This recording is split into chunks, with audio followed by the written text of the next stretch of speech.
वाल्मीकि रामायण, इस पुस्तक का हम स्वाध्याय कर रहे हैं और इसमें जो सर्वप्रथम बाल कांड है, उस बाल कांड के 16 सर्ग हमारे पूरे हो चुके हैं। 17वें सर्ग में 16 श्लोक 16 श्लोक पूरे हो चुके हैं और 17वें श्लोक से आगे चलने वाला है। और इस 17वें सर्ग में 16वें सर्ग में ताटका वध के पश्चात 17वें सर्ग में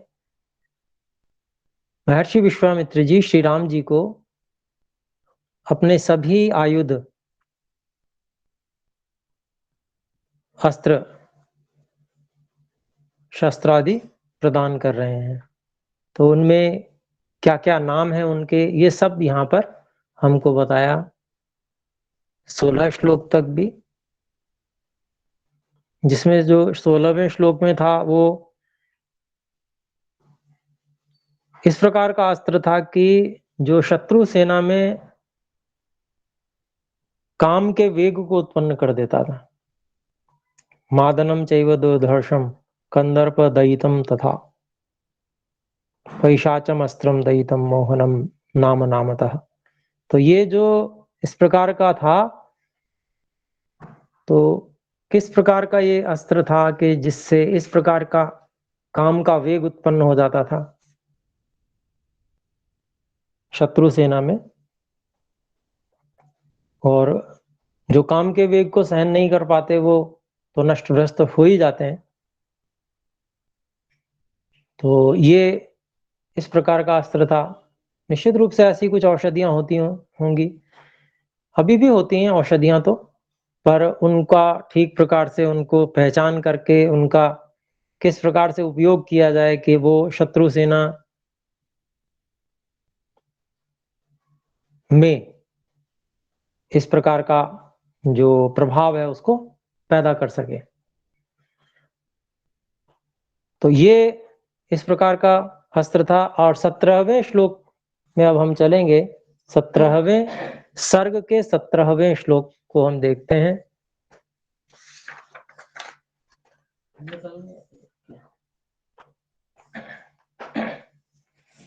17वां श्लोक मैं पढ़ रहा हूं। प्रतीच्छ नर शार्दूल राजपुत्र महाशयः महायशः, क्षम्यताम्, तामसं नरशार्दूल सौमनं च महाबलम्।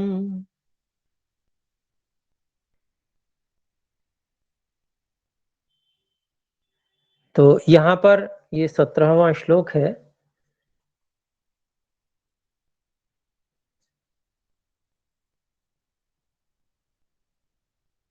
यहाँ पर इसका हम पदच्छेद करेंगे श्लोक का। प्रति इच्छ नर शार्दूल राजपुत्र महायशः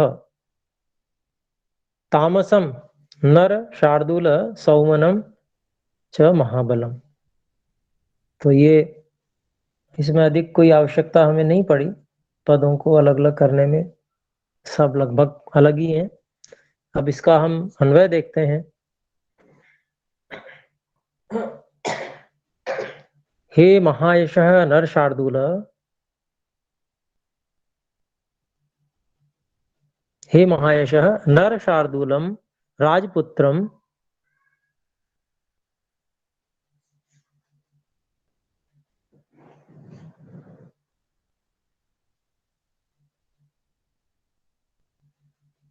अच्छा, द्वितीय नहीं है। महायशः नर शार्दूल राजपुत्र प्रति इच्छ।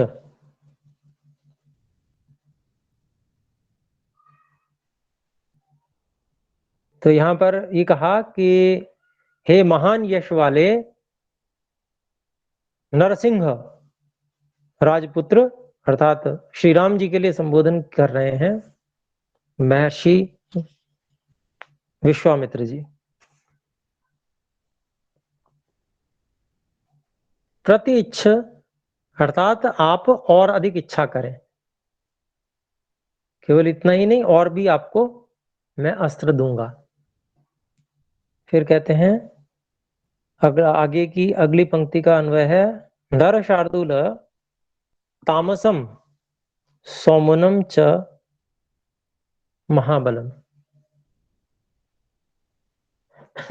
तो इनकी भी इच्छा करो। वो क्या, वो कौन से अस्त्र हैं? तामस नाम का अस्त्र है। हे नरसिंह श्री राम, तामस नाम का ये अस्त्र लो, और महाबली ये सौमन नाम का अस्त्र लो। तो तामस नाम का अस्त्र क्या है? वो शत्रु सेना में तमस को उत्पन्न कर देता है होगा। तमस उत्पन्न करने के दो अभिप्राय हो सकते हैं, या तो अंधापन उत्पन्न कर दे,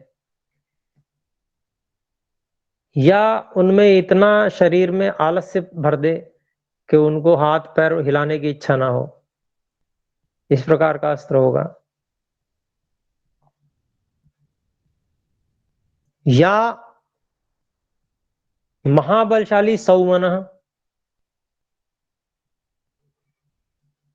अर्थात मन को जो प्रसन्नता से भर देने वाला है, अर्थात शत्रुता भूल के व्यक्ति सौमनस्य वाला हो जाए, तो इस तरह का कोई अस्त्र होता होगा महाबलशाली। फिर आगे है 18वां श्लोक।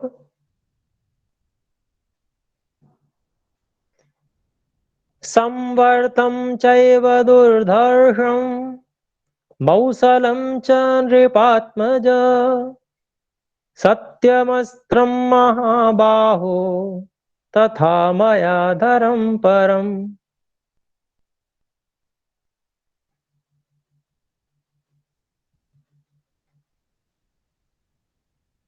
मायाधरम, इसका अभिप्राय यहाँ पर मायाधर ऐसा कहा हुआ है, तो ये एक मात्रा छूटी हुई होगी इसमें। तो सत्यमस्त्रम महाबाहो तथा मायाधरम परम। तो बोलने में भी मात्रा की आवश्यकता प्रतीत हो रही है, इसमें मात्रा को ठीक कर लेंगे। मायाधरम,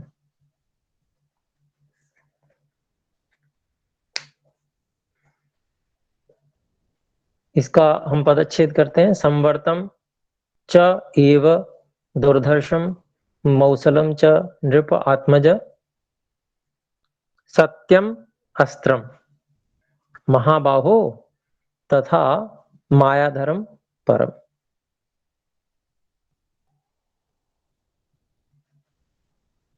इसका अन्वय देखते हैं।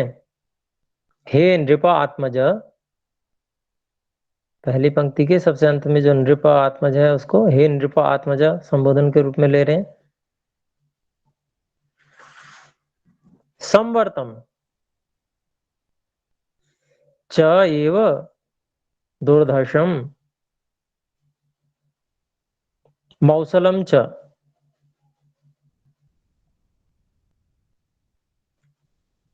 गृहणातु, इसका हमने अध्याय कर लिया। तो पहली पंक्ति में हो गया संवर्त नाम का,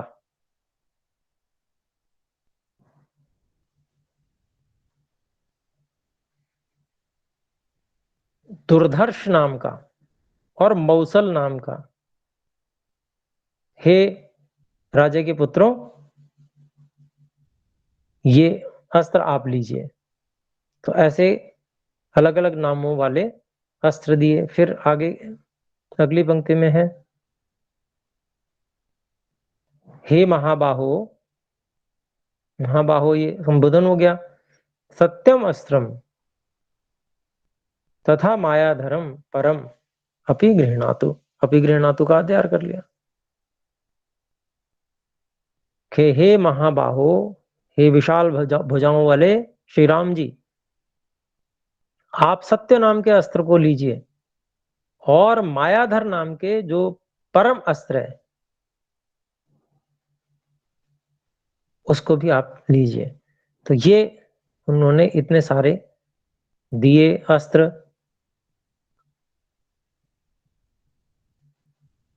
संवर्ध ऐसा अस्त्र है जो वापस आ जाता है काम करके। दुर्धर्ष जिससे बचना बहुत कठिन है।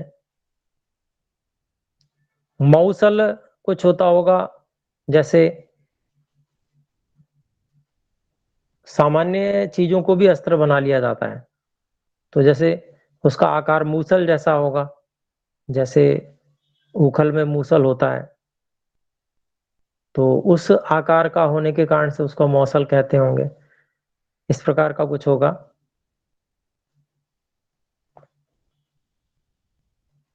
ऐसे ही सत्यम अस्त्र और परम अस्त्र,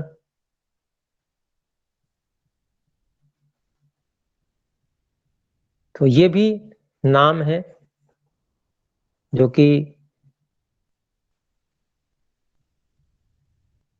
ऐसे ही जो परम अस्त्र मायाधर, तो माया उसको कहते हैं धोखेबाजी को, छल को। तो छल को जो धारण करने वाला है ऐसा अस्त्र होगा। तो एक होगा सत्य अस्त्र, एक धोखेबाजी वाला अस्त्र है।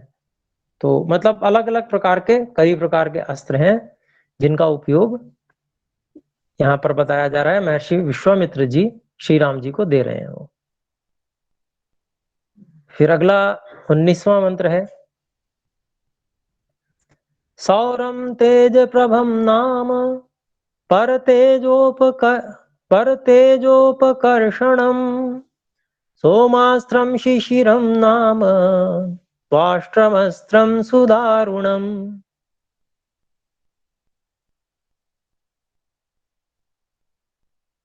तो ये 19वां श्लोक है। इसका पदच्छेद पदों को अलग अलग करने का देखते हैं। सौरम तेज प्रभम अलग अलग हैं पद। नाम पर तेजोपकर्षणम, तो पर तेज अपकर्षणम, ये अलग अलग हो गया। फिर सोमास्त्रम, सोम अस्त्रम, शिशिरम नाम त्वाष्ट्रम अस्त्रम, त्वाष्ट्रम नाम का भी अस्त्र है। और सुदारुणम जो बहुत भयानक है। तो इस तरह से अब इसका हम अन्वय देख लेते हैं। तो सौरम तेज प्रभम नाम परतेज परतेज अपकर्षणम, ये तो ज्यों का त्यों हम ले लेंगे। और फिर सुदारुणम अस्त्रम, सोमास्त्रम, शिशिरम नाम त्वाष्ट्रम अपि गृह्णातु, इसको हमने अध्यार कर लिया। तो जो सौर नाम का सूर्य के समान जो है, ऐसा सौरम तेज प्रभम, मतलब जिसकी जो प्रभा है, जिसका चमक है जो है वह बहुत ही तीव्र है, ऐसे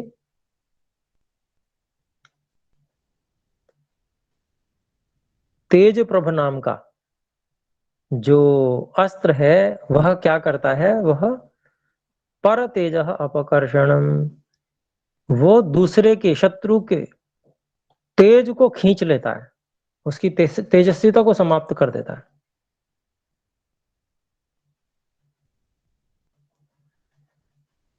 फिर है बहुत ही भयानक अस्त्र, उसका नाम लिया सोम अस्त्र है वो। सोम शीतलता का वाचक है। तो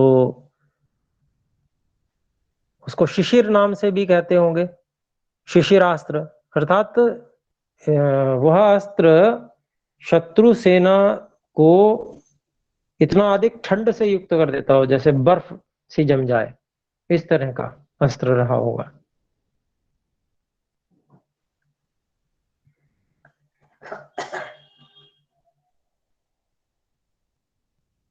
और त्वाष्ट्रम अस्त्रम, त्वाष्ट्र नाम का भी एक अस्त्र होगा। तो इस प्रकार के बहुत सारे अस्त्र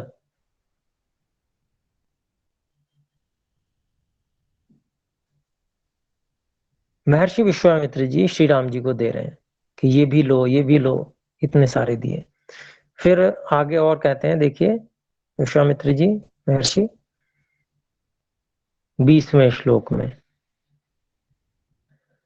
दारुणं च भगस्यापि शीतेषु मत मानवम् एतान् राम महाबाहो कामरूपान् महाबलान् गृहाण परमोदारान् क्षिप्रमेव नृपात्मज।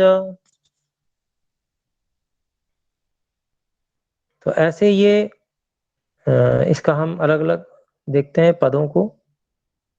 दारुणं च भगस्य अपि शीतेषु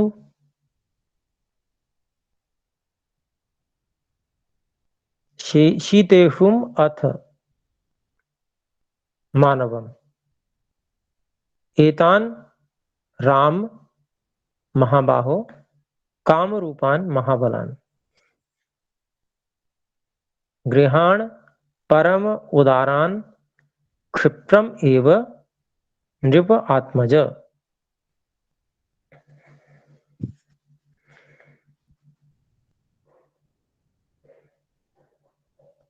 तो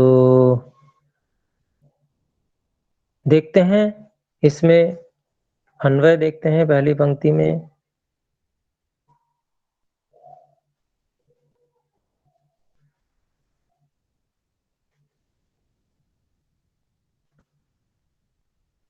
भगस्य अपि दारुणं च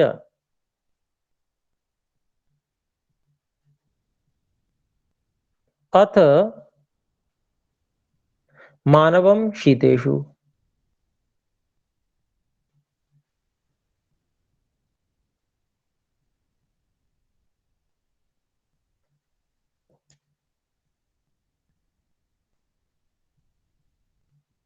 तो यहाँ पर और कह रहे हैं, देखो एक तो भगास्त्र भी है, भगास्त्र नाम से है, और जो कि बहुत ज्यादा भयानक है। भगास्त्र नाम से भी एक अस्त्र है जो बहुत ज्यादा भयानक है, और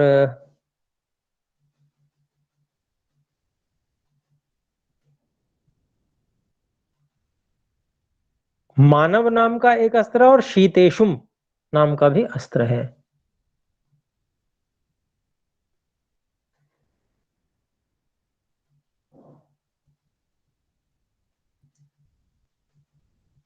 फिर अगली पंक्ति में देखते हैं इसका अन्वय, महाबाहो राम नृप आत्मज। सबसे अंत में जो नृप आत्मज है उसको भी ले लिया संबोधन में, हे महाबाहो राम नृप आत्मज क्षिप्रम एव एतान कामरूपान महाबलान परम उदारान गृहाण।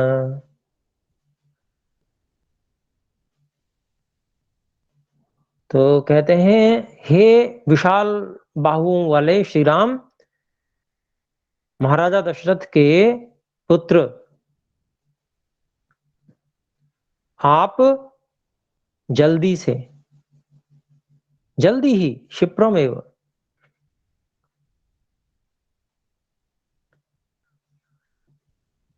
इन सभी एतान, इन सभी कामरूपान, महाबलान, कामरूपी और महाबली,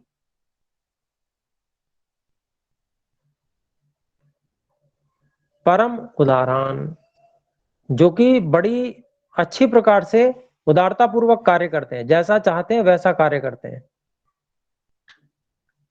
ऐसे अस्त्रों को ग्रहण कर लो, आप ले लो। ऐसा महर्षि विश्वामित्र जी श्री राम जी से कह रहे हैं। अब 21वें श्लोक में चलते हैं। स्थितस्तु प्राङ्मुखो भूत्वा शुचिर्मुनिवरस्तदा तान्यस्त्राणि तदा विप्रो राघवाय न्यवेदयत्। तो 21वें श्लोक में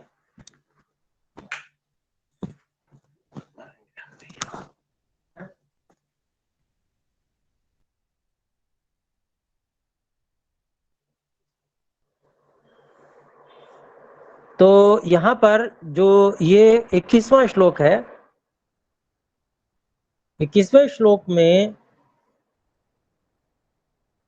इसका हम वो करते हैं, स्थितः तु प्राङ्मुखः भूत्वा शुचिः मुनिवरः तदा तानि अस्त्राणि तदा विप्रः राघवाय निअवेदयत्।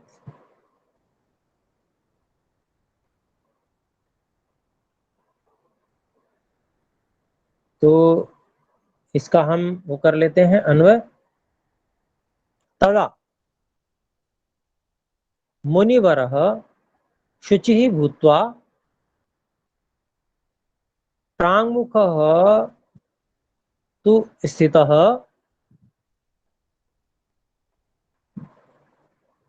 तो इसका क्या हमने अभिप्राय किया, तब जब ये सब बातें कह चुके तो मुनिवर जो महर्षि विश्वामित्र जी थे वे शुचि ही भूत्वा पवित्र होकर, सभी प्रकार से स्नान आदि जो भी वो करते होंगे और जो भी संध्या बंदन इत्यादि करके जो पवित्र होकर प्रांगमुख है, पूर्व की ओर मुख करके, जो भी उत्तम कार्य है वो पूर्वाभिमुख होकर किया जाता है, तो पूर्वाभिमुख होकर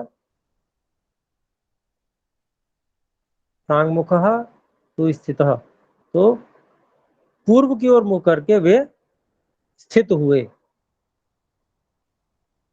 फिर आगे कहते हैं, अगली पंक्ति का हम वो देखेंगे अन्वय। तदा विप्रः तानि अस्त्राणि राघवाय निअवेदयत्। तो तब वो जो विप्र अर्थात मुनिवर महर्षि विश्वामित्र जी हैं, उन्होंने उन अस्त्रों को, इतने सारे जो अस्त्र पीछे गिना चुके सारे के सारे अस्त्रों को श्री राम जी के लिए निवेदन किया अर्थात दे दिया।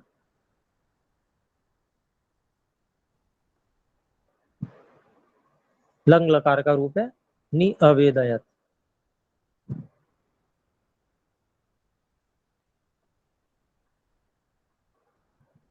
22वें श्लोक पे चलते हैं। इस 17वें सर्ग का ये अंतिम श्लोक है, 22वां श्लोक है। ततः प्रीतमना रामो विश्वामित्रं महामुनिम् अभिवाद्य महातेजा गमनायोपचक्रमे। तो इनको अलग अलग करें। ततः प्रीतमना रामः, रामो की जगह रामः कर दिया, विश्वामित्रम महामुनिम अभिवाद्य महातेजा गमनाय उपचक्रमे। उपचक्रमे ये लकार का रूप हो गया क्रियापद। अब यहाँ पर हम इसको अन्वय करते हैं तो ततः महातेजा प्रीतमना रामः महामुनि विश्वामित्रम अभिवाद्य गमुनाय उपचक्रमे।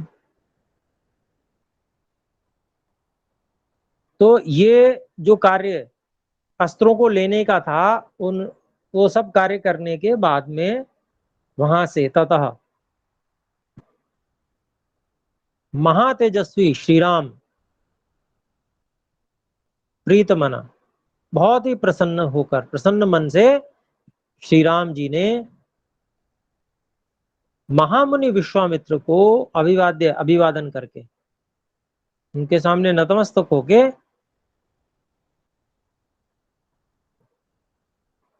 गमनाए, चलने के लिए उपचक्र में तैयारी की, चलने के लिए उपक्रम कर लिया।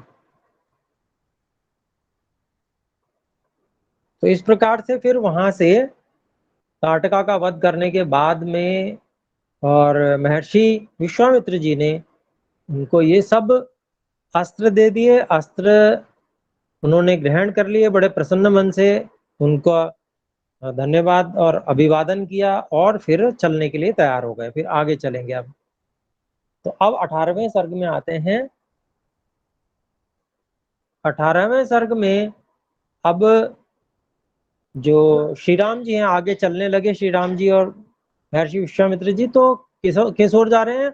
वहीं जहां के लिए महर्षि विश्वामित्र जी वहां उनको लेके चले थे, अपने आश्रम की ओर। तो वहां अपने आश्रम, सिद्धाश्रम उसका नाम था, उस सिद्धाश्रम की ओर जा रहे हैं।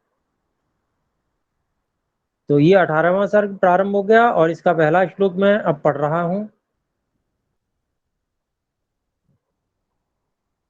गच्छन्नेव च काकुत्स्थे विश्वामित्रमथाब्रवीत् किमेतन्मेघसङ्काशम् पर्वतस्याविदूरतः।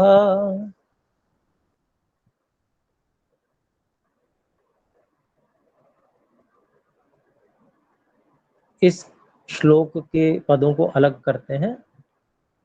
गच्छन्नेव, दो न हमें दिख रहे हैं, नमो ह्रस्वादचि गमुण नित्यम से ये हो गया है। तो गच्छन एव, इसको अलग अलग कर दिया। च काकुस्थे विश्वामित्रम अथ अब्रवीत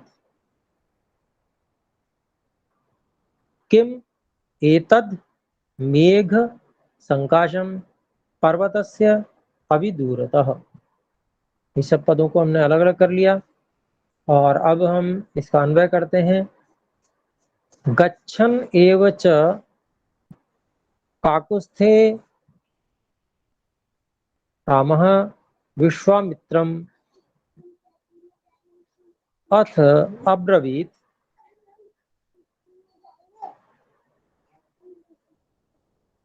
पर्वतस्य अविदूरतः मेघ संकाशम किम एतद। तो प्रश्न कर रहे हैं श्री राम जी। तो जाते जाते, गच्छन एव, चलते चलते, जाते जाते ही,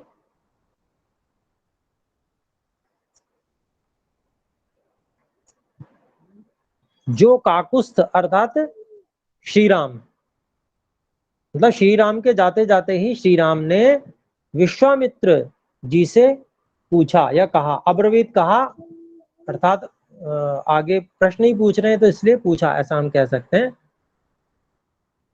महर्षि विश्वामित्र जी से पूछा।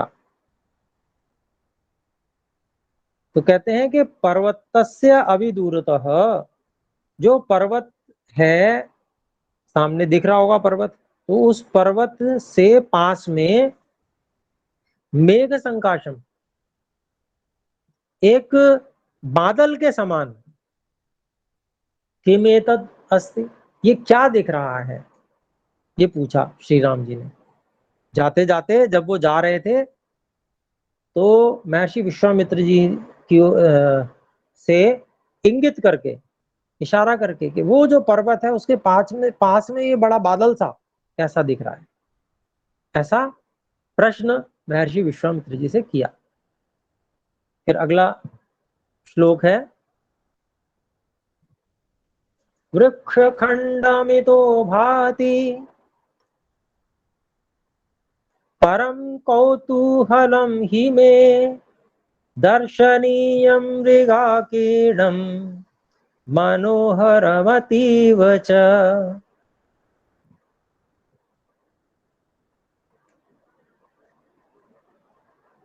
वृक्ष खंडम, इसको मैं अलग अलग कर रहा हूं पदों को। वृक्ष खंडम इतः भाति परम कौतूहलम ही मे दर्शनीयम मृग आकीर्णम मनोहरम अतीव च। तो यहां पर अब हम इसको अन्वय करते हैं। इतः वृक्ष समूहस्य खंडम भाति, एक बात कही। फिर कहा में ही परम कौतूहलम अस्ति,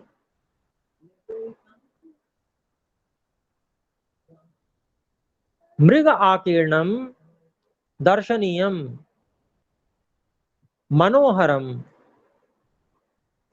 अतीव च प्रतीयते। प्रतीयते को हमने ध्यान कर लिया। तो यहां पर इसका अभिप्राय देखते हैं। श्री राम जी ही महर्षि विश्वामित्र जी से कह रहे हैं। श्री राम जी ने क्या कहा, फिर वो कहते हैं कि देखिए कि यहां से देखने पर तो ये वृक्षों के समूह का एक खंड जैसा प्रतीत होता है, भांति प्रतीत होता है, लगता है। फिर कहते हैं परम कौतूहलम, कौतूहलम ही में ही परम कौतूहलम, मुझे बहुत ज्यादा जिज्ञासा हो रही है, इसको जानने की बड़ी इच्छा हो रही है, कौतूहल हो रहा है मुझे कि यह मृग आकीर्णम,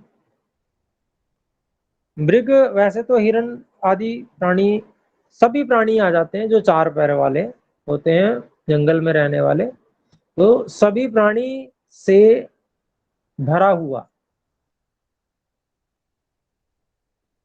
आकीर्णम भरपूर, वन्य प्राणियों से जो भरपूर है, ऐसा ये स्थान तो दर्शनीय लग रहा है, देखने योग्य लग रहा है।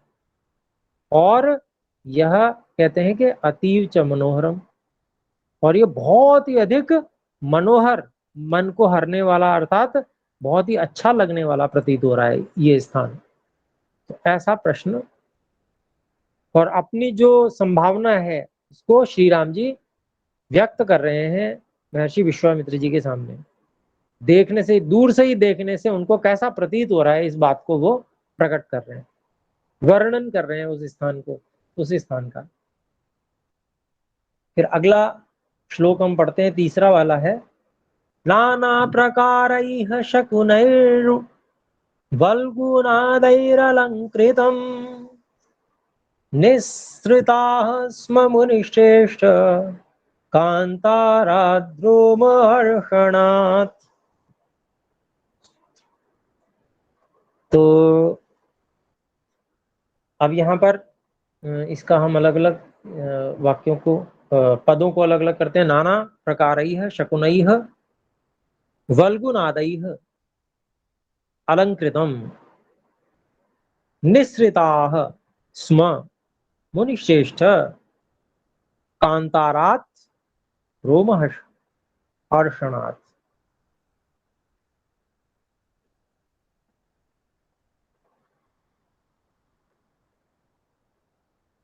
तो इसका हम अन्वय करेंगे, नाना प्रकारैः शकुनैः वल्गुपादैः अलंकृतम इदं वनम अस्ति।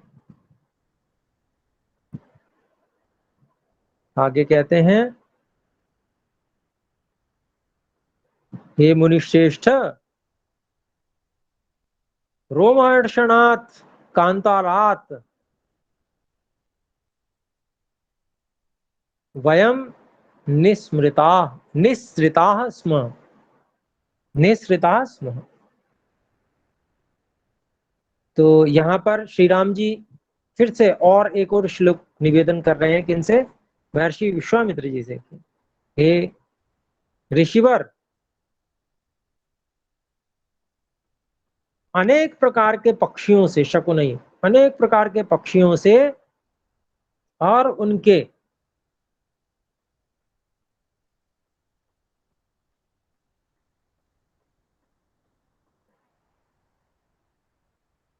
वल्गुनादई है, उनके विचित्र विचित्र आवाजों से, नाद से अलंकृत है ये स्थान।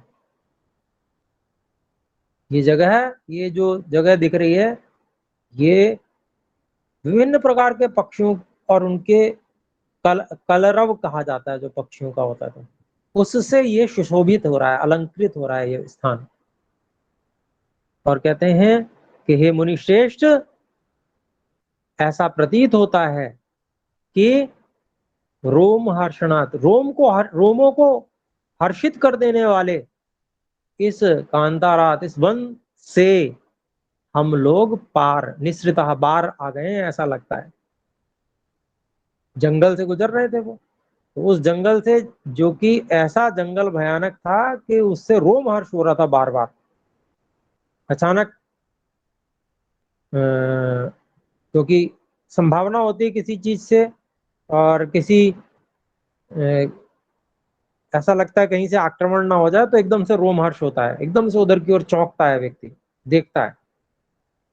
तो ऐसे रोमहर्ष वाले जो वन है उससे हम निकल चुके हैं, निकल गए हैं, हे मुनिश्रेष्ठ, ऐसा लग रहा है। तो चौथे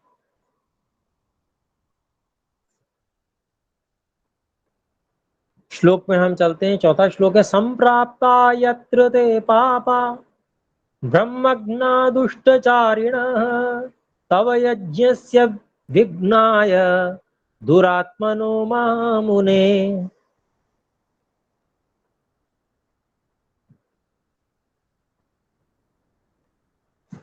तो इसमें हम इसके पदों को अलग अलग करते हैं।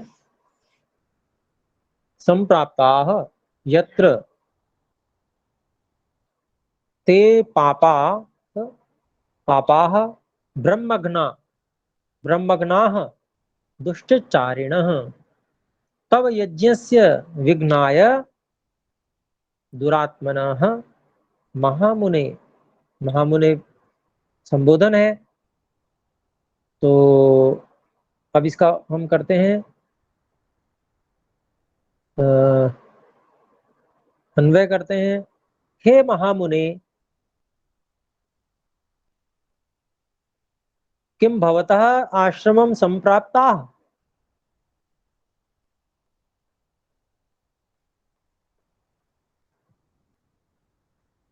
यत्र ते पापाः ब्रह्मघ्नाः दुष्टचारिणः दुरात्मनः तव यज्ञस्य विघ्नाय यतते, या यतन्ते, यतन्ते आएगा, बहुवचन है ना। तो हमने ये कुछ अध्याय करके इसको बनाया।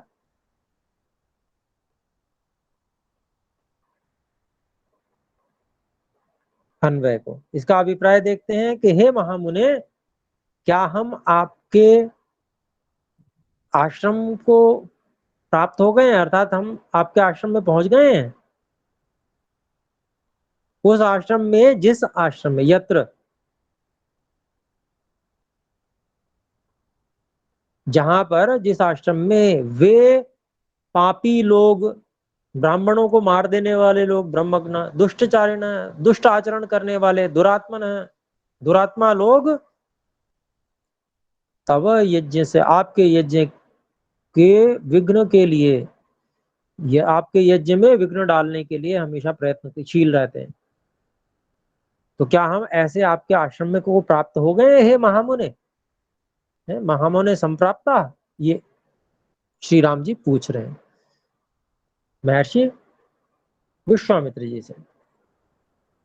तो आगे अगला श्लोक हम पढ़ते हैं, 5वां श्लोक है, अथ तस्य प्रमेयस्य तद्वनं परिपृच्छतः विश्वामित्रो महातेजा व्याख्यातुमुपचक्रमे।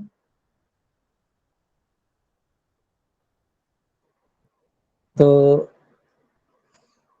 अब यहाँ पर इसका हम एक एक पद अलग अलग करते हैं। अथ तस्य अप्रमेयस्य तद्वनं परिपृच्छतः विश्वामित्रः महातेजाः व्याख्यातुम् अपचक्रमे।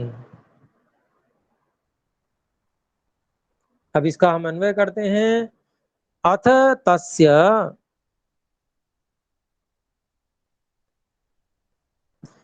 तद् वनं परिपृच्छतः अप्रमेयस्य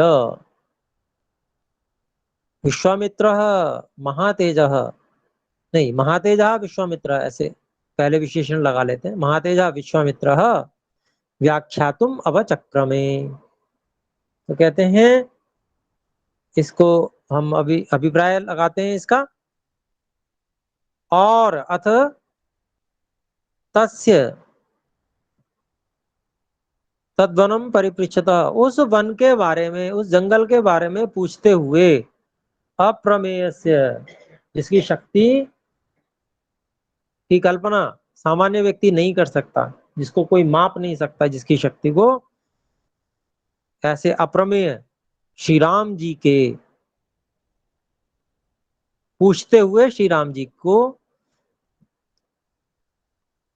महातेजस्वी विश्वामित्र जी व्याख्या करने को उद्यत हो गए, उस व्याख्यातुम अपचक्र में। तो इस प्रकार से वो बताने के लिए विश्वामित्र जी उद्यत हो गए। जब उन्होंने इतनी बातें, इतनी उत्सुकता दिखाई, इतनी सारी बातें पूछ डाली, तो ये सब सुनकर, पूछते हुए ऐसे उनका विशेषण दिया श्री राम जी का, ऐसे जो पूछ रहे थे, ऐसे जिनके बल का कोई अनुमान नहीं लगा सकता, ऐसे श्री राम जी को विश्वामित्र जी, महातेजस्वी विश्वामित्र जी सब बातें बताने के लिए उद्यत हुए। छठे श्लोक पे चलते हैं, मैं बोल रहा हूं, इह राम महाबाहो विष्णुर्देववरः प्रभु तपश्चरण योगार्थम उवास सुमातपा।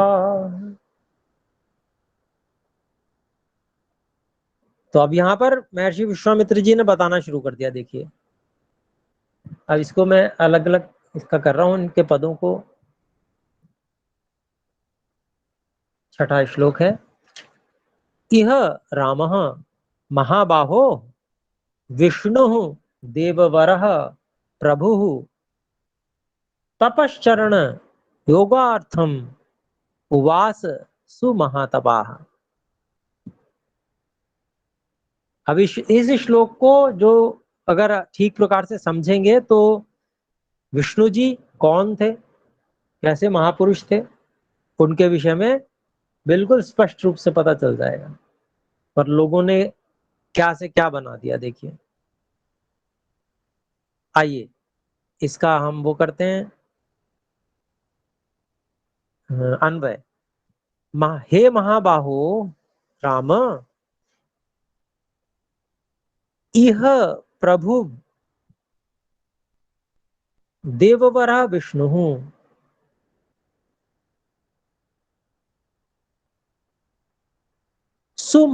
सुमहातपाः तपश्चरण योगार्थम उवास। तो इतिहास बता रहे हैं उस जगह का कि हे महाविशाल बाहुओं वाले श्री राम जी, कि यहीं पर जो महाशक्तिशाली, महान, प्रभावशाली देवों के जो वर्णीय थे, देव जिन्हें बहुत चाहते थे, ऐसे महातपस्वी, सु और लगाया, बहुत अच्छी प्रकार से महान तप करने वाले विष्णु जी ने तपश्चरण किया था और योगार्थम, योग करने के लिए, योग योगाभ्यास करने के लिए यहां पर वो रहे थे, उवास रहे थे। लिट लकार का प्रयोग उस समय किया जा रहा है, यानी कि उस समय भी वो ऐतिहासिक बात थी।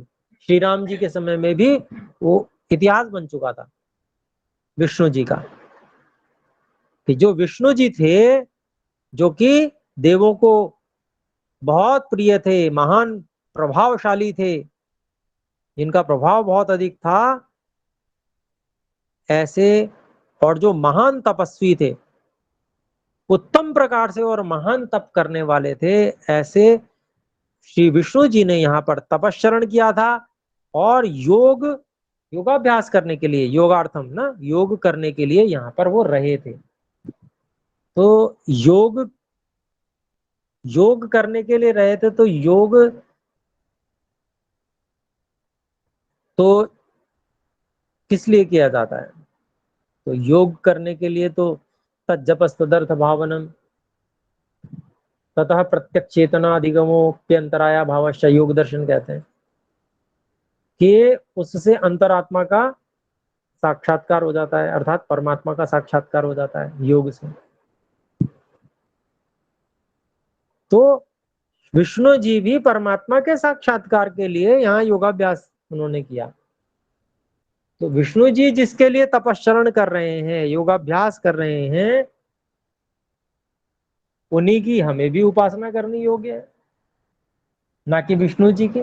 विष्णु जी से तो हमें सीखना चाहिए कि जैसे उन्होंने तपश्चरण किया, बहुत उत्तम प्रकार से महान तप किया, और उनका इतना उत्तम व्यवहार था, वो इतने समाज के लिए उन्होंने अपने को इतना अधिक उपयोगी सिद्ध किया कि उनको देवता भी चाहते थे, बहुत अधिक चाहते थे, वर्णीय थे वो देवों के लिए। तो ये सब प्रेरणा लेने योग्य चीजें हैं, उनसे प्रेरित होकर हम भी वैसा आचरण करें इतिहास को देखकर, और हम भी जैसे वो ईश्वर की उपासना करते थे, तपश्चरण करते थे। तपश्चरण किस लिए करता है व्यक्ति? कठोपनिषद में बताते हैं कि जिसको पाने के लिए लोग ब्रह्मचर्य का तप तपते हैं, वही है परमात्मा, ओम इत्येतत्। तो उन्होंने भी, जो महाराज विष्णु थे, उन्होंने भी यहाँ तपश्चरण किया, उन्होंने भी योगाभ्यास किया। तो ऐसा इतिहास श्री राम जी को बता रहे हैं। तो आजकल जो लोग हैं वो इन बातों को समझते नहीं है, और उन्होंने अलग ही बातें फैला रखी हैं, लोगों को वो बना दिया बिल्कुल एक तरह से सही बात ना बता के, और गलत बात, असत्य का प्रचार कर दिया। तो सही बात को समझना चाहिए कि परमात्मा तो सर्वव्यापक है। श्री विष्णु जी, श्री राम जी, ये सब भी परमात्मा की उपासना करने वाले थे। आगे देखें, अभी आने वाला है संध्या वंदन करेंगे श्री राम जी, यज्ञ करेंगे, तो आने वाला है, देखते हैं। अभी 7वां श्लोक देखते हैं। एष पूर्वाश्रमो राम वामनस्य महात्मनः सिद्धाश्रम इति सिद्धाश्रम इति ख्यातः सिद्धो ह्यत्र महातपाः। तो 7वें श्लोक का हम पदच्छेद करते हैं। एषः पूर्व आश्रमः रामः वामनस्य महात्मनः सिद्धाश्रम इति ख्यातः सिद्धः हि अत्र महातपः। तो अब इसका अन्वय करते हैं कि हे राम, एषः वामनस्य महात्मनः पूर्व आश्रमः अस्ति, अत्र हि महातपाः सिद्धः अभूत, अभूत मैंने अध्यार किया, तस्मात् कारणात् एषः आश्रमः सिद्धाश्रमः इति ख्यातः। तो यहां पर इसका अभिप्राय देखते हैं कि हे राम, वामन जो महात्मा हुए हैं यह उनका आश्रम है, पहले उनका ये आश्रम था, उनका ये पूर्व आश्रम है। तो फिर आगे बताते हैं, यहीं पर जो वो महातपस्वी मावन जी थे उन्होंने निश्चय से सिद्ध अवस्था को प्राप्त किया था, मतलब वो सिद्ध हुए थे यहीं पर। इसी कारण से इस आश्रम को सिद्धाश्रम, यह आश्रम सिद्धाश्रम नाम से विख्यात है, प्रसिद्ध है। तो ऐसे श्री राम जी को उस आश्रम के विषय में महर्षि विश्वामित्र जी ने इस श्लोक के माध्यम से बताया। तो वामन नाम के जो इतिहास में बहुत बड़े महातपस्वी हुए, उन्होंने भी इसी आश्रम में सिद्धियों को प्राप्त किया था, वो सिद्ध हो गए थे इस आश्रम में, इसीलिए इसको सिद्धाश्रम कहते हैं। सिद्धियां प्राप्त की थी उन्होंने यहाँ पे। तो अब हम 8वें श्लोक पे चलते हैं। 8वां श्लोक है, मयापि भक्त्या तस्यैष वामनस्य उपभुज्यते एतमाश्रमामायन्ति राक्षसा विघ्नकारिणः। तो इसको अलग अलग करते हैं शब्दों को। मया अपि भक्त्या तस्य एष वामनस्य उपभुज्यते एतम आश्रम आयांति राक्षसा विघ्नकारिणः। तो कहते हैं श्री राम जी से महर्षि विश्वामित्र जी, अब इसमें हम इसका वो करेंगे अन्वय। तस्य वामनस्य भक्त्या, तस्य वामनस्य भक्त्या मया अपि एष उपभुज्यते विघ्नकारिणः राक्षसा एतम आश्रमम आयांति आयांति। तो इसका अभिप्राय देखते हैं। महर्षि विश्वामित्र जी श्री राम जी को बता रहे हैं कि देखो श्री राम जी, तस्य उन वामन से, वामन महातपस्वी वामन जी के,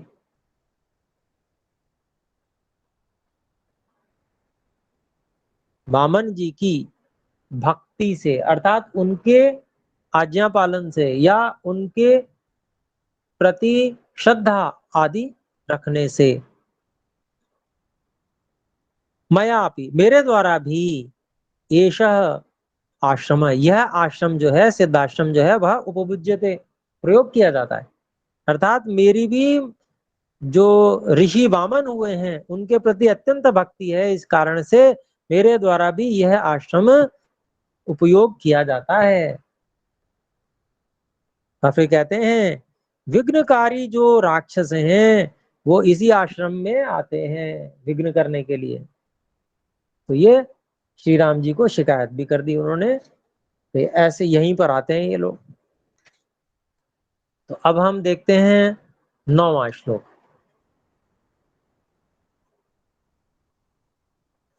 9वां श्लोक, अत्रैव पुरुष व्याघ्र हन्तव्या दुष्टचारिणः अद्य गच्छामहे राम सिद्धाश्रमनु सिद्धाश्रममनुत्तमम्। तो इसको अलग अलग करते हैं इनके शब्दों को। अत्र एव पुरुष व्याघ्र हन्तव्या दुष्टचारिणः अद्य गच्छामहे राम सिद्धाश्रमम अनुत्तमम।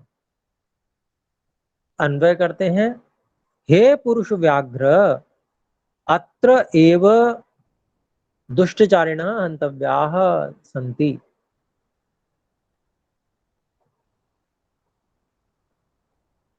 हे राम अद्य अनुत्तमं सिद्धाश्रमं गच्छामहे। तो कहते हैं हे पुरुष सिंह श्री राम, यहां पर ही दुष्टचारियों को मारना है, हमें यहीं पर मारना है। और आज हे राम, आज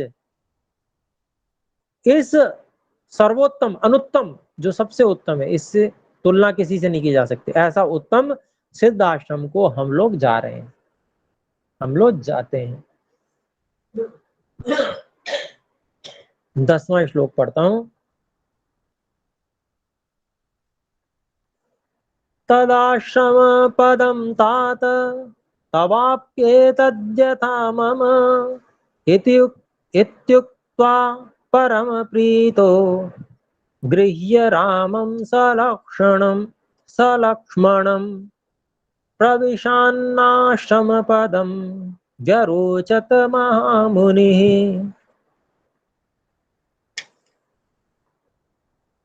तो इसको अलग अलग करें। तद आश्रम पदम तात तव अपि एतत् यथा मम इति उक्त्वा परम प्रीतः गृह्य रामं सलक्ष्मणं प्रविशात्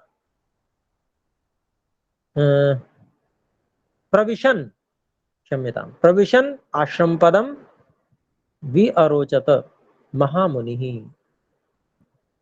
तो इसका अन्वय देखते हैं 10वें का। तात तद आश्रम पदम यथा मम तव अपि एतद इति उक्त्वा परम प्रीतः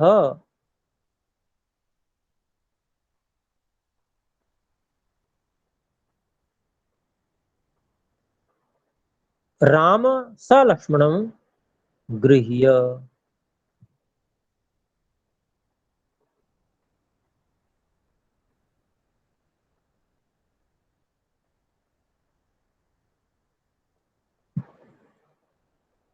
महामुनि रामं सलक्ष्मणं गृह्य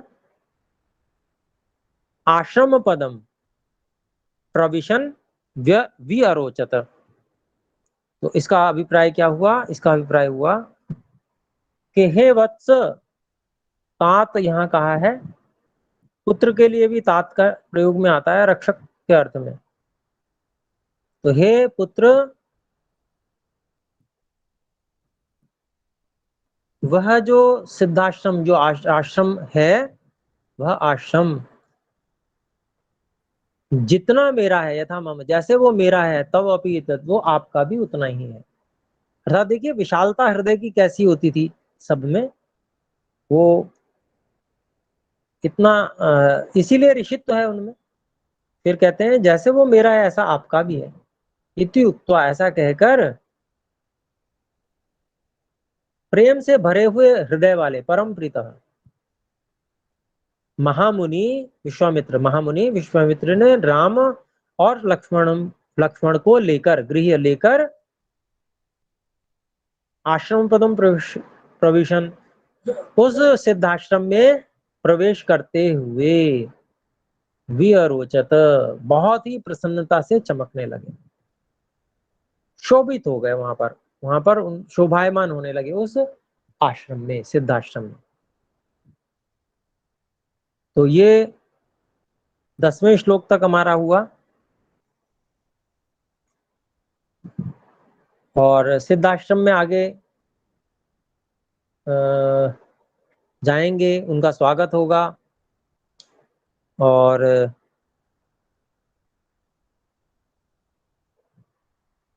फिर श्री राम जी कहेंगे हाँ जी अब करो यज्ञ, अब देखते हैं कौन आता है।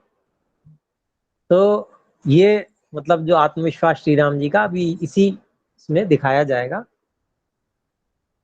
तो रोचक होने वाली है कथा इसमें आगे, जो भी कथा नहीं कहेंगे, इतिहास है। तो आज इतना ही रखते हैं, समय हो गया है। हम में से कोई बात कुछ कहना चाहें तो कह सकते हैं, पूछना चाहें। नहीं तो इसको विराम करेंगे।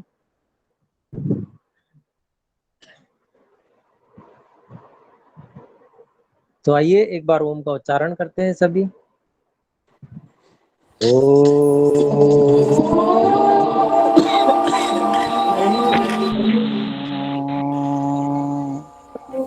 सभी को